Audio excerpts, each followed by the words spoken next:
Well, hello, everyone, and welcome. My name is Mike McMahon, and I'm the Executive Director of the Hymn Society in the United States and Canada.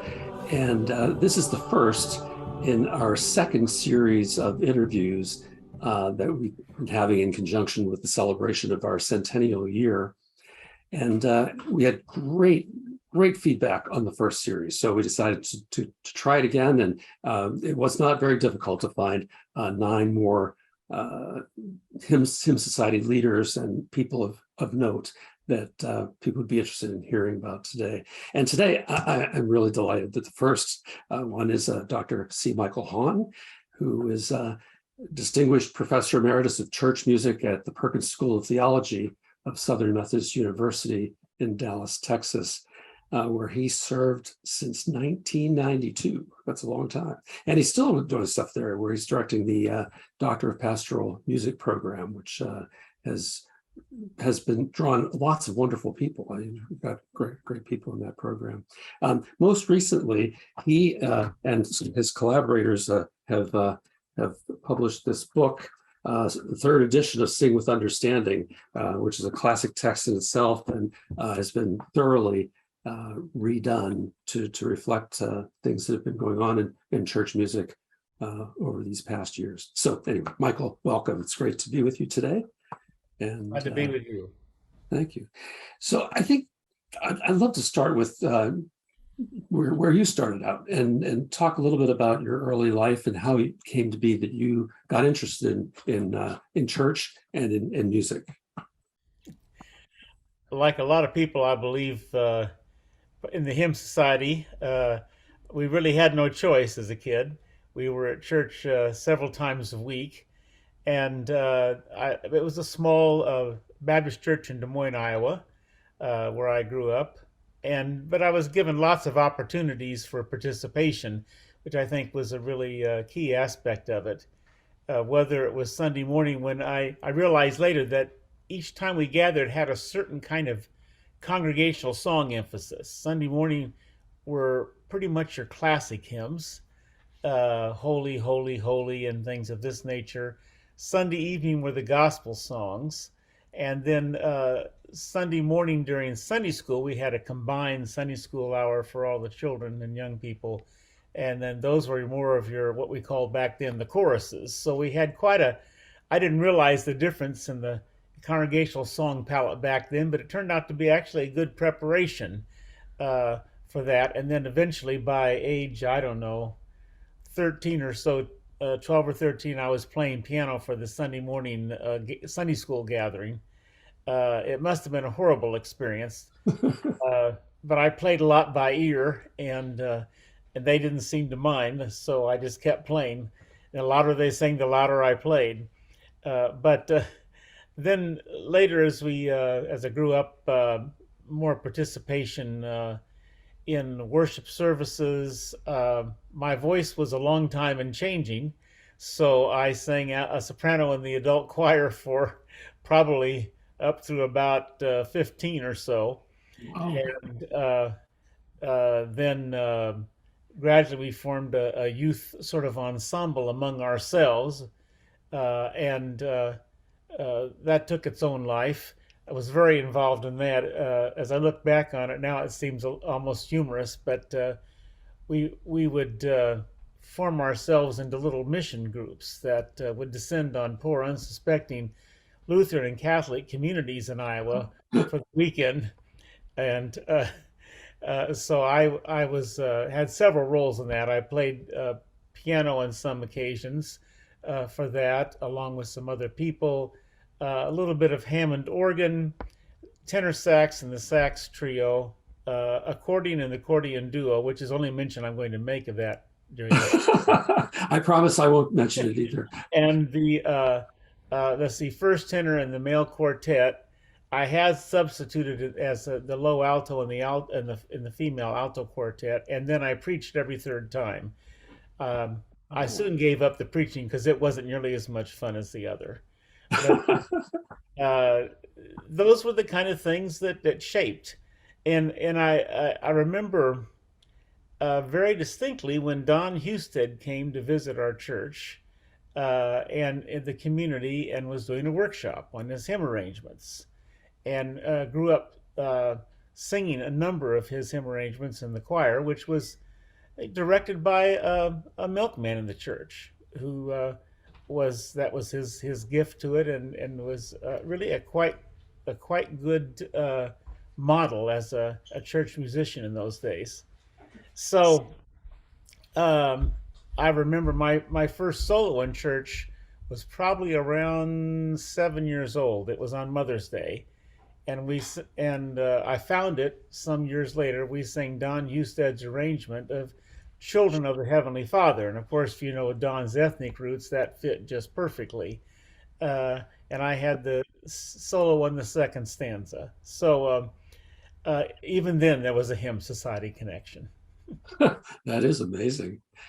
Uh, but then you went on, obviously, and studied music, and church music specifically. Yeah, I was really interested. I'd come in contact with Luther College in Decorah, and had back then Weston Noble was reigning, and he did everything. He did the band, he did the orchestra, he did the choirs and stuff. And there was a all state kind of event, and I was a first chair tenor sax in the all state, and I really was impressed with him. So I was ready to go to Luther. My mom said that was fine, but she was paying for Wheaton, and so I went to Oh, Wheaton College, which oh turned wow, out to be good for me in a lot of ways. It was a very good musical environment, and I did meet my wife. So wow, that's incredible. So did you work in churches? Did you direct churches? I started to sort of spread my ecclesial wings, you might say, in college. I sang initially for an Episcopal parish, a small Episcopal parish, and it was very formative in retrospect. It was in nearby Glen Ellen, and the organist choir master was an African American. Now this is 1966, 67 or so, and being from Iowa, I had some, but not much experience with the African American community. And then he being an Episcopal choir master also just kind of turned my world upside down. And I remember some conversations with him. Then later, I went to work at a Presbyterian church, starting their youth choir. It was also in Glen Ellen, and I was responsible to get the youth choir to sing at the quote contemporary service, which was a folk service at that point. And they had never had one. And so our big hits during that time were things like Blowing in the Wind and various Peter, Paul, and Mary songs that had a slight religious overtone. I still remember it was on Mother's Day about 1968 when I introduced Lord of the Dance to the Presbyterian congregations. And that was quite a shock to the Presbyterians of 1968 in this state church. But the kids really loved it. They couldn't wait to sing that phrase, "It's hard to dance with the devil on your back." They thought that was great. Yeah, that's true. I mean, I was working with folk choir around the same era, and it was a lot of fun. It really was. So, did you go directly from college to seminary, or did you? I did. I did. And it turned out that, well, I mean, I haven't got much to lose. So Vietnam was going on. And at that particular time, by 1970, we knew where the war was going, and it wasn't too well. In Chicago, there were the Democratic National Convention in '68, the various riots in the communities, the Vietnam War. My draft number wasn't overly helpful, and so I always say, if God waited for pure motives, not much would get done. So I uh, uh, uh, I had enjoyed my church work, but there weren't that many models for it in the North where I was from in terms of a what you would think of as a full-time vocation or that kind of capacity. And and even in training at Wheaton, it was sort of a sidelight. You know, you might be able to take it. Mostly, it was organists that went into church music, and so I happened to come into contact with the dean of the church music school at Southern Seminary, and I liked what I heard. I didn't know much about the South, and so I thought, well, I'll give it a try for a couple of years, and I'll come back home to a Big Ten school, or something of that nature. Hmm. Well, 52 years later, I'm still in the South in one form or another. Uh, and so that's the way things work out sometime. It turned out to be a good match and met some good people. You went to Southern Seminary, right? Southern Seminary in Louisville. Yeah, and you're not alone in that. There are a number of Hymn Society folks that are Southern Seminary grads. Yeah, there are a number. Yeah. uh, and that once again, my first semester there, just to connect it with the Hymn Society, Hugh McElrath, which of course is well known in the society and has a named scholarship along with Harry Eskew uh, for research, was on sabbatical. So my first semester, I had hymnology with Don Husted, and Wow. not many schools could field two different people like that with that kind of background.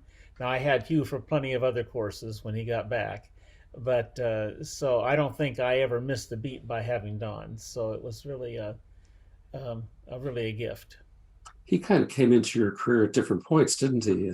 He did, and when I went on the faculty later, uh, uh, I think there was a certain affinity because we were both Northern evangelicals. He had taught at Moody, and so we did talk some about those kind of experiences, which were different than most of our other colleagues and the other students, because most of them were from the South.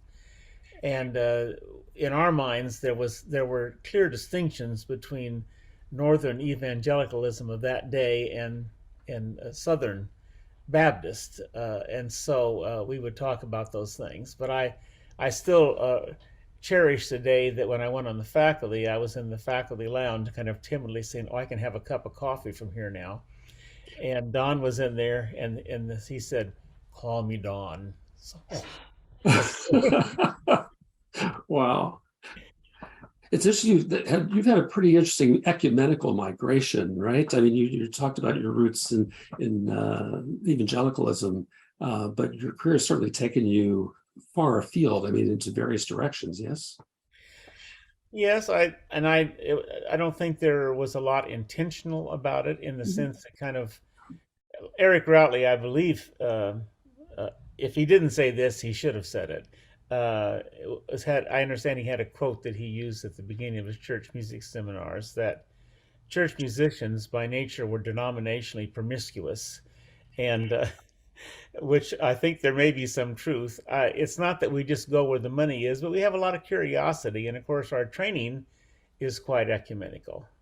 That doesn't mean we don't have a certain spiritual connection or affinity for, one tradition or another. In my case, there was a lot of curiosity about it, and then um, when I went to Southern Seminary, I immediately sang for 2 years with a Disciples of Christ church, large Disciples of Christ church.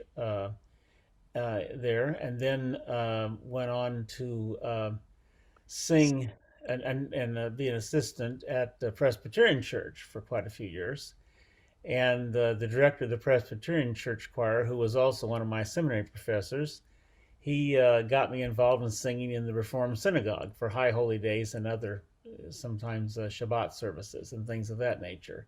So I just enjoyed the variety of music, and the more the merrier.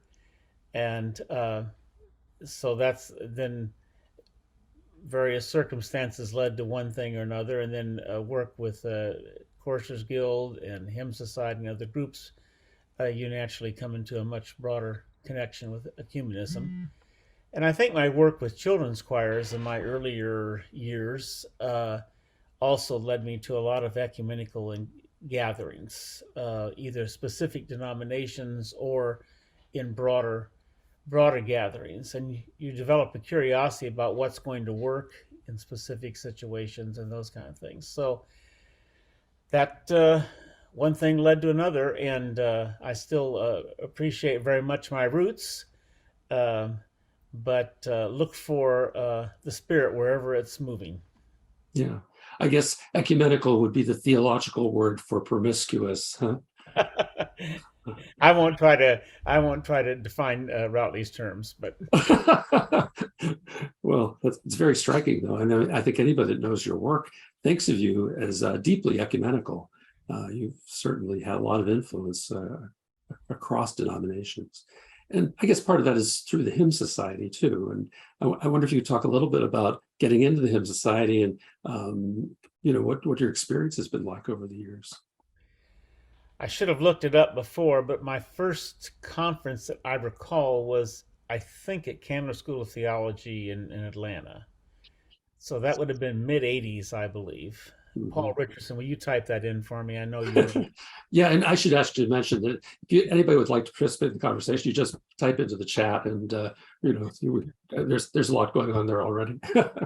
And I remember Cannon Chapel and Alice Parker, and at that particular conference, and the spirit of it. And in other professional kinds of organizations I was starting to participate in at that time, related to music and music teaching and this kind of thing, the spirit was so different because it seemed extremely communal, as opposed to a bunch of professionals that happened to be in the same room at the same time, kind of.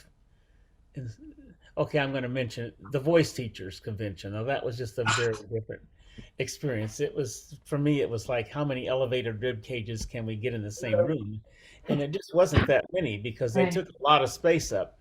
But I did enjoy that very much, but it wasn't where my heart was.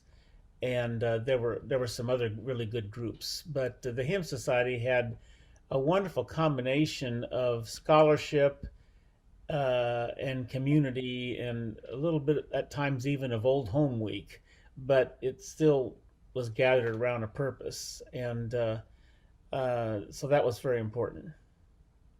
Yeah, I mean, I think a lot of people who participate in the Hymn Society value that aspect of it, that it's so different in character from many other professional meetings, that there's this the sense of community, sense of collegiality is so strong. No, non-competitive is a word I've heard used quite often in And I'm connection. I'm pleased that that sense of collegiality um, is testing itself, is expanding. It would be very easy for it to kind of calcify around a specific age level or a certain leaning here or there. And it's not easy to keep broadening the circle. Or I think it's Adam Tice building a longer table or a bigger table or whatever. Yeah. uh, and But I'm pleased to see that kind of work, especially in age demographics, cultural context, and ecclesial, ecclesial traditions and things of this nature, because it feels like a living organism, as opposed to some other groups sometimes feel a little bit more like they're moving toward museum.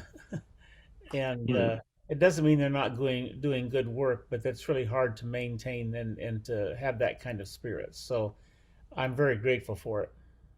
Oh, it's Uh, Dave Bjorlin, build a longer table. Oh, Dave, I'm so sorry to confuse you with Adam Tice. Thank you.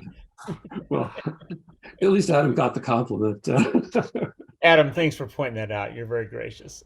Indeed, indeed.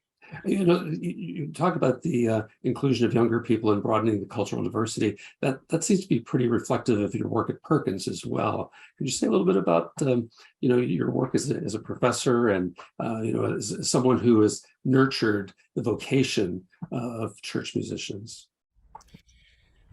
I love teaching because you get to be with people. And uh, if one chooses to conduct or is able to conduct one's vocation in this manner, people talk to you. Now, uh, I would be quick to say that I'm not as wise as some might want to ascribe that to, but I do like to hear and learn, and so that has opened up a lot. Uh, and I've come to think of what I do, especially now in the last few years and with the doctoral program, as not having the answers, but having the privilege of being able to create the space and work with that space in such a way that we can search for some strategies together for the sake of the profession. And that's not a small responsibility to be able to shape that space. I'm talking about a curriculum. I'm talking about how one conducts classes. I find much more now that I do much less lecturing and much more shaping the dialogue so people can talk and then contributing to that. And so it's really a privilege to get to extend that a little bit longer without faculty meetings and annual reports and those other kind of things that detract us from what we're about to do.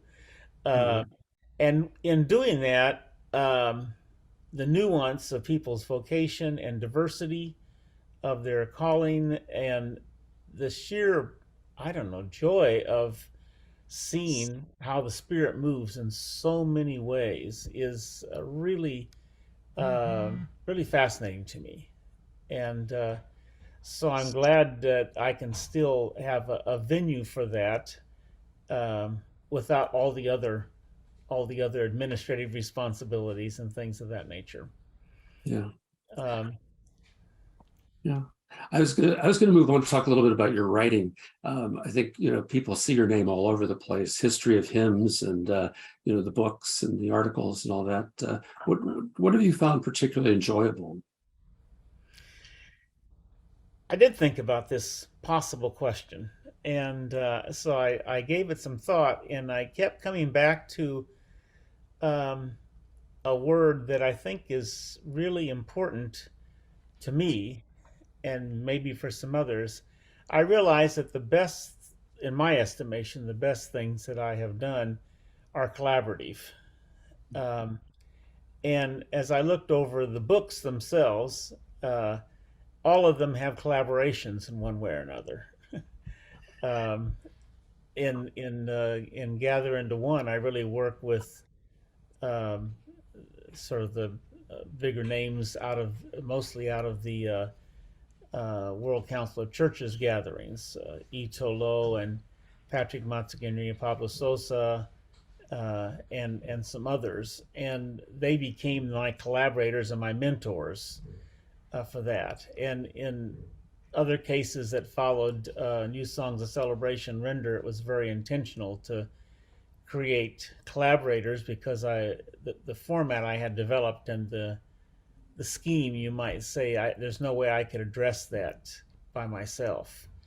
And so I was really glad to have virtually all, I think all of them related to Hymn Society uh, in that particular volume. And the same thing in the most recent one, just needed people who were willing to listen and bounce ideas and make sure I wasn't getting too weird.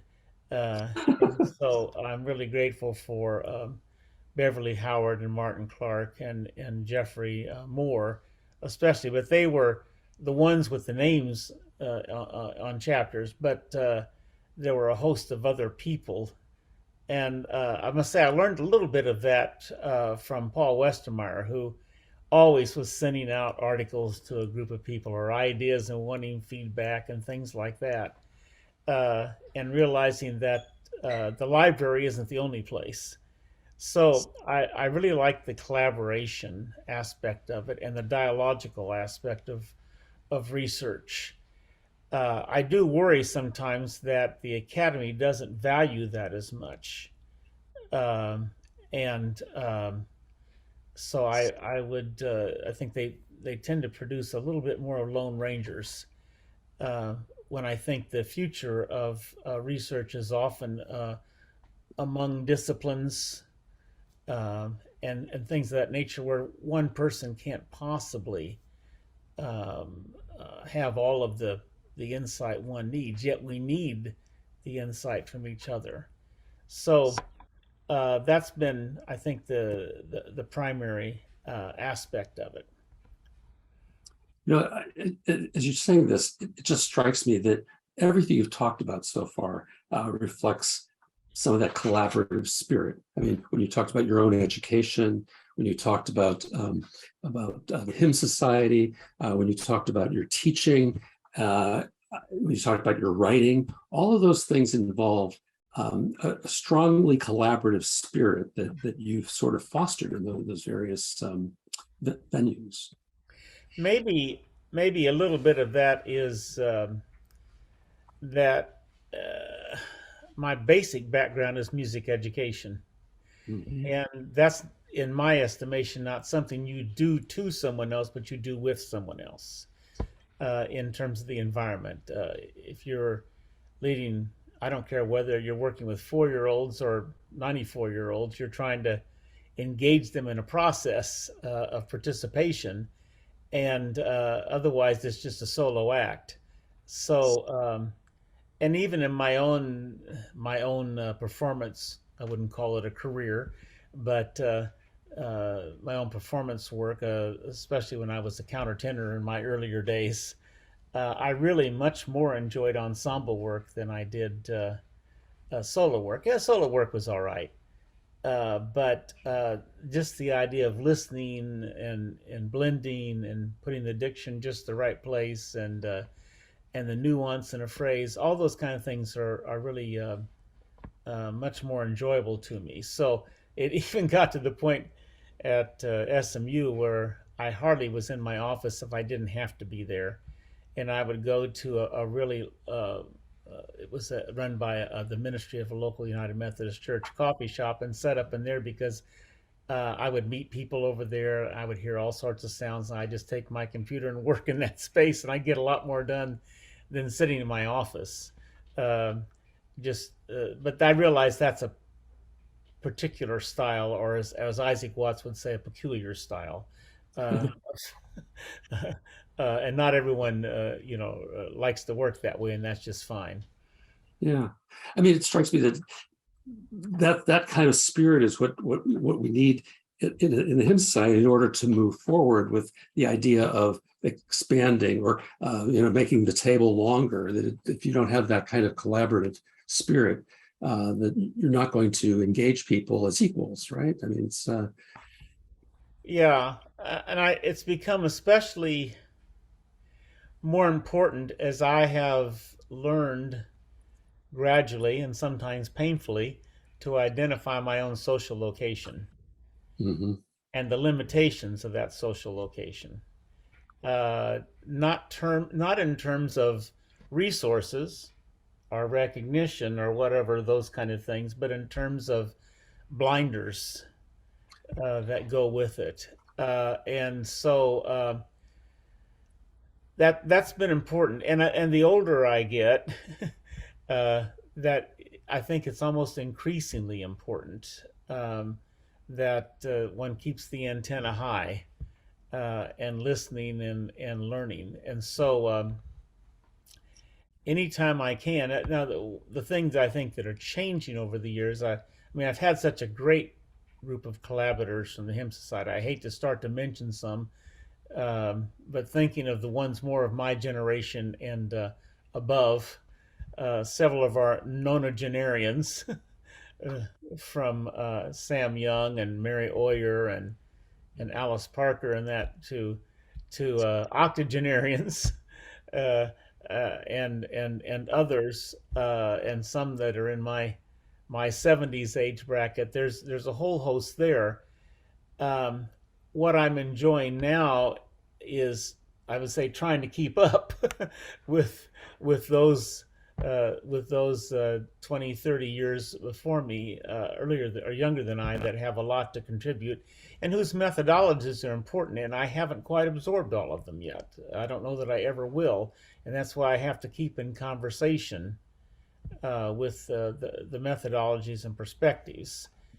And once again, I go back to the Hymn Society. It's a place where that can happen.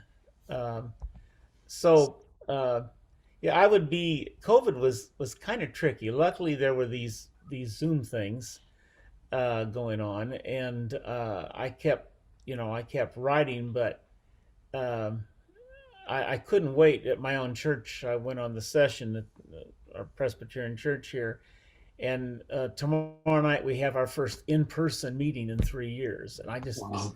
am so ready for an in-person meeting uh, because there are just nuances of communication that take place there that don't in other ways. So those are some of the things that keep me going. At the same time, just because I'm working on a academic article and using even print resources and whatever doesn't mean you're not collaborating. Uh, Mhm. and many times I feel like there's someone's gone on who's contributing to the research discussion or a primary resource, but there's a kind of a spiritual communication going on, a collaboration there in trying to discern, am I representing it not just correctly but well? Am I willing to bend my preconception to a different perspective, understand where this hymn writer, this person, this author, this researcher is coming from? Those are the things that really keep me on my toes these days.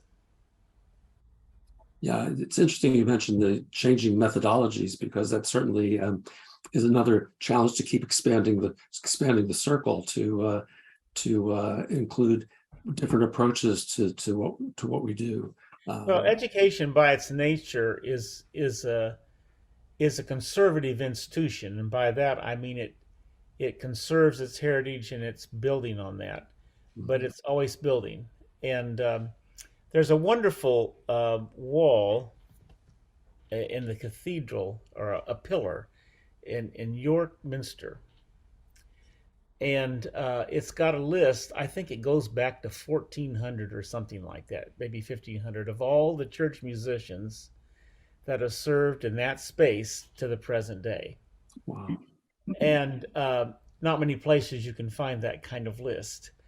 But I saw that some years ago at a conference, and I stood there. It just captured me, fascinated me for a long time. It's toward the end of that list, there were several that I recognized as composers or whatever, but it really made no difference. And I started to think about, well, what's your thing? How do you fit in this kind of list? And I decided that you take a lot of pressure off of yourself if you don't think you have to know it all. You don't think you're the end uh, of what's going to happen. You're not going to be the final word on anything. But all you're called to do in your vocation is to be faithful in that space and time that you've got. And I found that personally to be much more encouraging, Mhm. much more. The word relaxing isn't quite what I'm trying to say, but just okay. What's important here? It's not to offer the final word on a book that no one will ever forget, because that's just not going to happen, and it shouldn't. It shouldn't happen. But if it's something you've done in a child's life, in a student's life, or in some other kind of community, is a little bit of a link. I think you've lived out your vocation faithfully, and that's the kind of thing that holds my perspective. I think much more increasingly these days. Yeah, it really puts things in perspective, doesn't it? It's- so I was wondering if you could say a little bit about where you see the church going musically and in terms of its worship and you again, we don't need the definitive answer, but I'm glad to hear that. although I'd love to have it if you have it. um, in the in the Trinitarian structure of Christianity, I've come to rely a little bit more on the Holy Spirit. And even when I can't figure it out, the Spirit's at work. Mm-hmm. And if I'm going to, I need to direct my energies to looking for that. Where is the energy at this point? Um, uh, in a specific organization, or the recreation of an organization, or a particular group of people. And one thing we've learned during COVID is not all the institutions that we thought would exist forever and ever are existing. Many are falling by the wayside. Uh, the number of programs that used to devote themselves to church music, sacred music instruction on the graduate level has decreased exponentially Right. in the last 25 years, and I think uh, continues to be an issue. The number of full-time positions. Um, so uh, I think that the church will continue to be more and more pluriform, as borrowing a term instead of uniform. Mm-hmm. It's going to reflect the sociological, socioeconomic, cultural context of a variety of people, and meet the needs of a variety of people in a host of different ways. I think those ecclesial structures that acknowledge that pluriformity are going to do a little better than those who hold to a rigid understanding of who they are, that without flexibility. Likewise, I think that as much as I have enjoyed and benefited from and like to conduct choirs, that in my experience, as I've watched students now over 45 years, for many of them that is not, well, I would say many, but for quite a number of them, that is not their primary mode of how they exercise the leadership in their ministry. Doesn't mean they don't have a choir, but that used to be how you judged your ministry.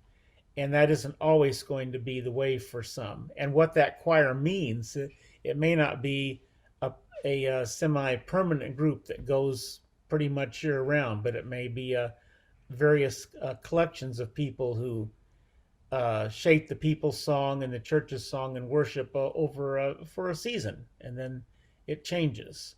Um, so I think the pluriformity and the flexibility would be the key issues. And as an educator that's had the privilege of working in theological education for a long time, it always comes back to me as what kind of skill set am I encouraging for mostly young, but not always young people, but for people as they prepare for this ministry. And as much as I value the way I was trained as a vocalist, I had to have a certain amount of keyboard training. Back in 1970, I started taking classic guitar lessons. So I learned to play a kind of a folk classic guitar. And I thought I was set for life. Uh-huh. I could handle the folk musicals. I sang Renaissance. I could do what. Well, luckily, things got a lot more interesting after that. So, uh, one of the interesting things in the doctoral program, and I'm not saying this to promote the doctoral program, we're doing just fine, but just to give you an example of how I'm thinking curricularly on these issues, I decided in consultation with colleagues to make a space for a new skill set in applied or performance.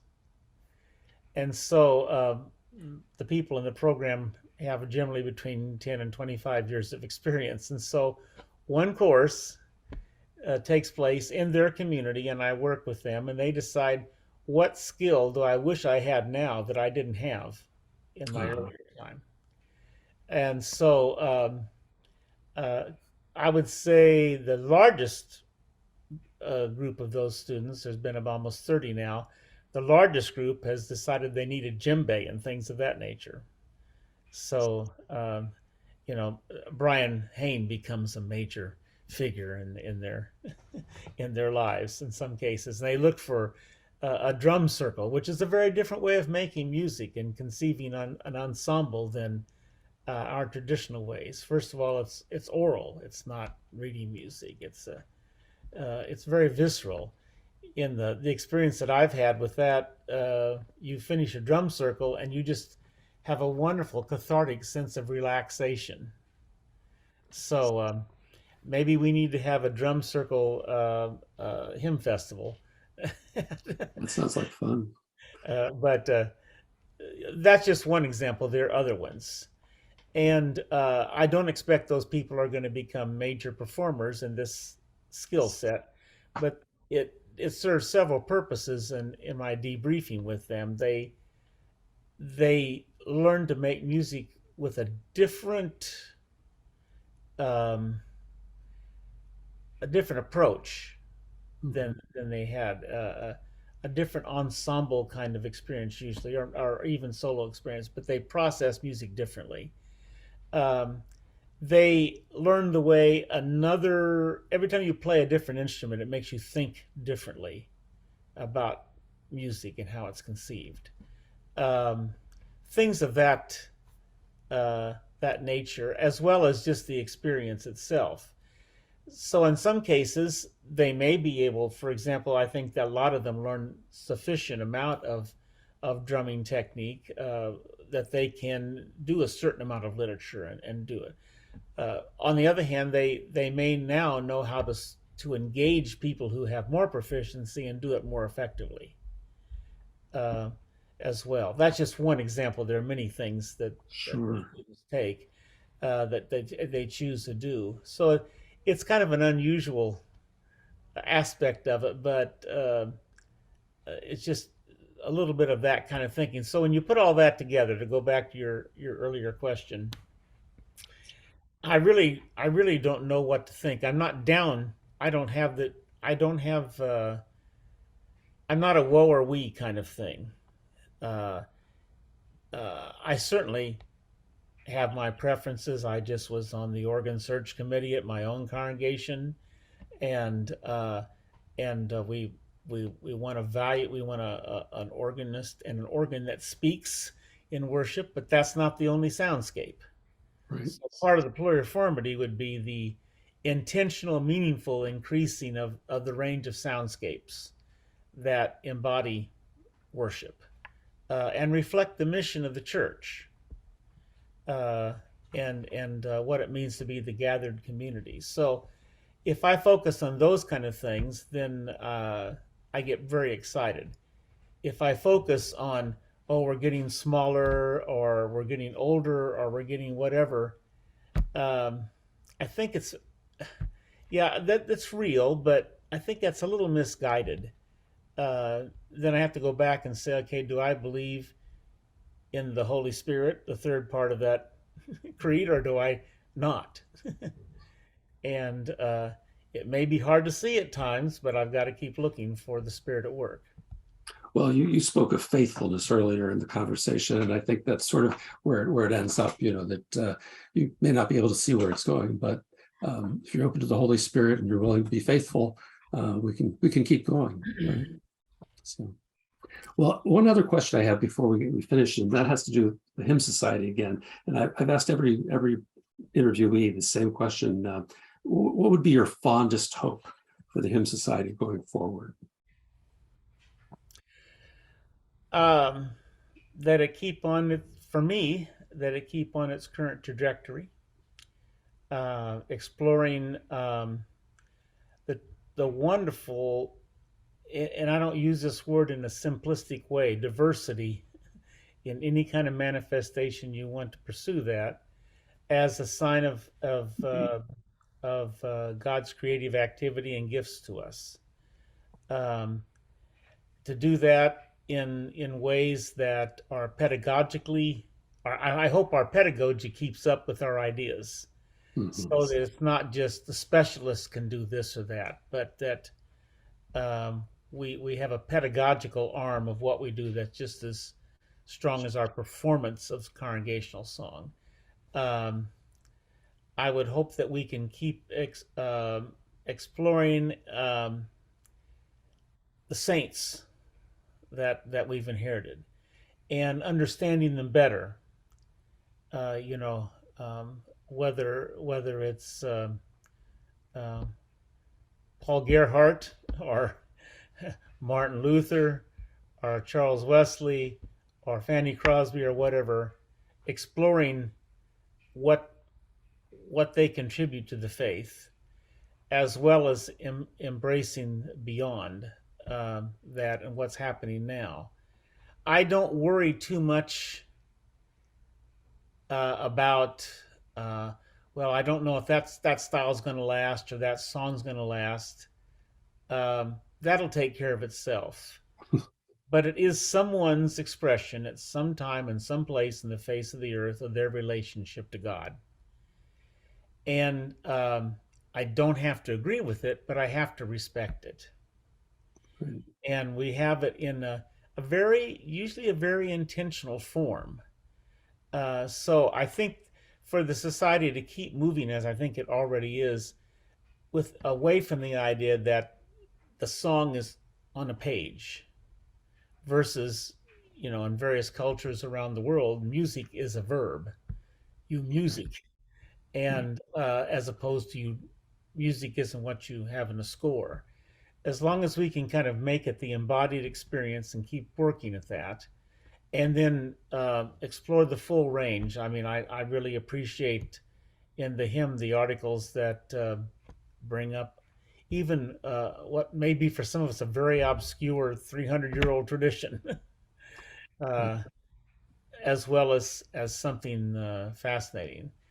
Um, I think we need to be nudge each other to try to get inside recent methodologies, even if we don't quite get them, and we have more questions than we have answers about them.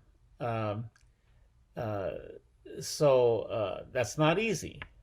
I'd like to think of myself as being fairly open that front, but I know that like everyone else, probably I struggle a bit with that. But then there are moments of aha that go with that kind of thing. There's something that particular methodology has opened up to me that I hadn't seen before. You know, I think those are the kind of things that are more perhaps attitudinal and in the sort of the zeitgeist of the group than it is, um, you know, any kind of structural or organizational kind of thing. I'm pleased that anyone under 40 is not an anomaly anymore. Right. uh, that those conversations take place, and that I'm starting to identify more and more with the crowd that may need to take that little cart around. I don't know. It depends on how many hills we have at a particular meeting, and Right. Well, so you know those are the things that I think are really important. And I think the other thing about the society is uh, well, I feel very strongly that what I've been working on could not be produced for whatever value it may or may not have. It could not be produced outside of that seedbed for me. yeah. Um, for example, in the Sing with Understanding collection, it probably takes a little bit of chutzpah for me to say, "Who do you think you are?" to go ahead and restructure what Harry Eskew and Hugh McElrath have done. Well, I only with only with timidity and a lot of soul searching did I decide to try a different format that was theologically oriented, a little more than historically. Not to we haven't ignored the historical aspect, but I felt that there were certain reasons that was important, and among those was that uh, our historical approaches to hymnology were really hard to pull off these days. The world's too complex. So what used to be in our books, well, let's have an American stream and a British stream, we realize then we find ourselves shoehorning in all sorts of things that don't fit, or putting in a coda here, or who gets the space, who doesn't get a space. So I needed a different format. I don't think that what we've done is by any stretch the last word on that, but it maybe is a step in the right direction, so that when we talk about creation theology, we include a contemporary Christian song. We include songs from the World Church. We include songs from the heritage from literally the 4th century to the 21st. And it's all in one chapter, as opposed to segmenting in other ways. It's probably a both and. We need both the historical and the theological and some other areas. I'm really pleased to see that we're having attention paid to looking at how we actually perform congregational song and what it means in the broader use of that term. What are the constituent parts? How do we enable that? So I'm going to stop there because I get too excited. I was going to say the agenda is growing as we speak, but it's a great one, and you certainly have made an enormous contribution to where we've come so far, and I'm grateful for that. You're kind. I know everybody that's watching is. I do want to give a shout out to someone here that we don't see anymore because she's almost a centenarian, and that's Mary Oyer. Yeah. And regardless of whether she's physically present or not, her presence at every hymn society meeting is apparent, sometimes unknowingly for some people, but also I just think back to the times she may be our oldest member. I'm not sure, pretty close, and I think she's getting close to 100. And Adam Tice says he visited Mary a week or so ago. That's great. Oh, wow. But back in '89, when I was first really going to take a leap and go to Africa for 6 months to teach, I can't remember where the Hymn Society meeting was in '89, but I had a long talk with Mary Oyer, and I said, how can I make the best use of this time? And I knew of her work, not just in Africa, but in a variety of places. And she gave me the greatest advice that I think has really set me up for the last, how many ever years that is between '89 and now. And that was, don't read the history books.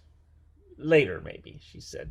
Read novels, plays, poetry from the culture, so you really get in the mind of people. And then read and learn a traditional instrument in the culture. Were the two main principles, other than just worshiping in as many communities as you could, and go as a student, because when you are overseas, lots of times they immediately want to put you into folks want to put you into a teacher role or whatever, but go as a student. And I think that's good advice in general these days, Yes. for any of us that are trying to take it in. Yes, April 5th, 1923. So we got a big birthday to celebrate next Pretty year. soon. That's right. Well, and it's funny you mentioned along with her, you mentioned Alice Parker, and Alice Parker is going to be next month's interview. So we'll have a chance to hear from her. I had spoken with Adam actually about possibly interviewing Mary as part of this series too, but I don't believe she's able to participate in this kind of conversation right now. So our loss. Well, I really appreciate your time, and I think everybody's enjoyed this time with you. And thanks for the privilege. It really is a privilege. And just so everybody knows, we've been running about 3 online programs every month. So on the third Tuesday of each month, we've been having sort of an informal just gathering. People can come, and it's not a big agenda. Tomorrow is the next one in that series, and it's going to be an opportunity to meet some of the executive committee, and so kind of reflect with them about the Hymn Society and where we're going. And then starting next month, we have a webinar series called The World Sings, and the first installment is going to be Jonathan Tan speaking about Asian and Asian American Catholic song. So that should be a very interesting presentation to get us started with that second round of the series. So thank you, Michael, and thank you everybody for being with us today. Take care.